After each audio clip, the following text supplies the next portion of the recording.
ओम शांति। आज का वरदान है, देभान से न्यारे बन परमात्म प्यार का अनुभव करने वाले कमल आसनधारी भव। देभान से न्यारे बन परमात्म प्यार का अनुभव करने वाले कमल आसनधारी भव। कमल आसन ब्राह्मण आत्माओं के श्रेष्ठ स्थिति की निशानी है। कमल आसन जो है वो ब्राह्मण आत्माओं के श्रेष्ठ स्थिति की निशानी है। ऐसे कमल आसनधारी आत्माएं इस देह भान से स्वतः न्यारी रहती हैं।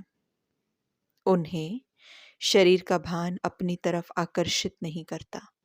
जो आत्माएं कमल पुष्प समान न्यारी और प्यारी रहती हैं, दोनों का बैलेंस बना करके चलती हैं, तो बाबा ने कहा कि उनकी स्थिति देह भान से स्वतः न्यारी रहती है। उन्हें शरीर का भान अपनी तरफ आकर्षित नहीं करता। जैसे ब्रह्मा बाप को चलते फिरते फरिश्ता रूप व देवता रूप सदा स्मृति में रहा, ऐसे नेचुरल देही अभिमानी स्थिति सदा रहे। ऐसे नेचुरल देही अभिमानी स्थिति सदा रहे, इसको कहते हैं देभान से न्यारे। ऐसे देभान से न्यारे रहने वाले ही परमात्म प्यारे बन जाते हैं। तो कमल आसन न्यारी और प्यारी स्थिति को सिंबलाइज करता है। उसके बाद बाबा ने ब्रह्मा बाबा का एग्जाम्पल दिया, कैसे न्यारी प्यारी स्थिति को मेंटेन करके रखा और कैसे उनके स्वरूप से फरिश्ता स्वरूप और देवता स्वरूप का एहसास होता था। और उसके बाद बाबा ने कहा, नेचुरल देभान से अगर निकलना है और अगर नेचुरल देही अभिमानी स्थिति बनानी है, तो उसके लिए बाबा ने कहा कि आपको भी इस देभान से परे रहने की प्रैक्टिस करनी है और नेचुरल ये स्थिति बन जाए।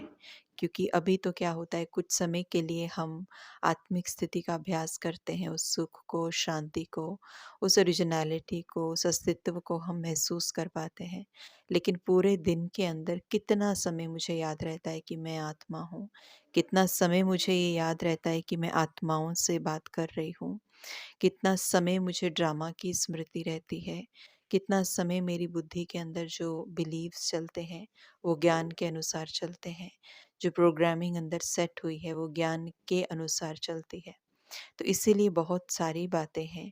तो जो हमारी प्रैक्टिस होगी, पूरा दिन भर में हमारी पर्सनैलिटी वैसे ही तो बनती जाएगी। तो इसीलिए जो आज बाबा ने ये नेचुरल चीज़ बन जाए हमारे जीवन में, तो उसके लिए अभ्यास की बहुत ज़रूरत है। खुद को बार बार हर बार रिमाइंड कराने की ज़रूरत है, बीच बीच में चेक करने की ज़रूरत है, स्टॉप करने की ज़रूरत है। इस अभ्यास की प्रैक्टिस रिमाइंड कराने की ज़रूरत है कि मैं कौन हूँ, मैं कौन हूँ और मुझ आत्मा का रोल क्या है। अपने रोल के साथ हम अटैच नहीं हो जाएं, जो कि हम हो जाते हैं। तो इसी तरह से अगर हम अभ्यास करेंगे तो ज़रूर वो न्यारापन और प्यारापन हमारी पर्सनैलिटी से दिखाई देगा। उसके बाद आज का स्लोगन बाबा ने दिया, आपकी विशेषताएं व गुण प्रभु प्रसाद हैं, उन्हें मेरा मानना ही दे अभिमान है। आपकी विशेषताएं व गुण प्रभु प्रसाद हैं, उन्हें मेरा मानना ही दे अभिमान है।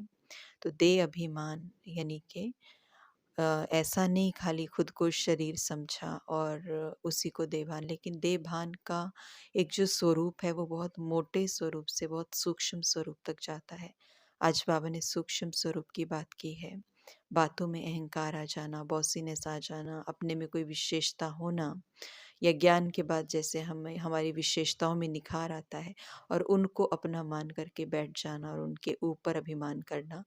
तो बाबा ने कहा ये प्रभु प्रसाद है, इसके ऊपर भी अगर हम अभिमान कर रहे हैं तो ये परमात्मा के ये कि परमात्मा की दी हुई जो विशेषताएं हैं उनको अगर अपना बना के अभिमान करेंगे, तो बाबा ने कहा ये भी दे अभिमान है। तो ये भी हमें चेकिंग आज करनी है। ओम शांति।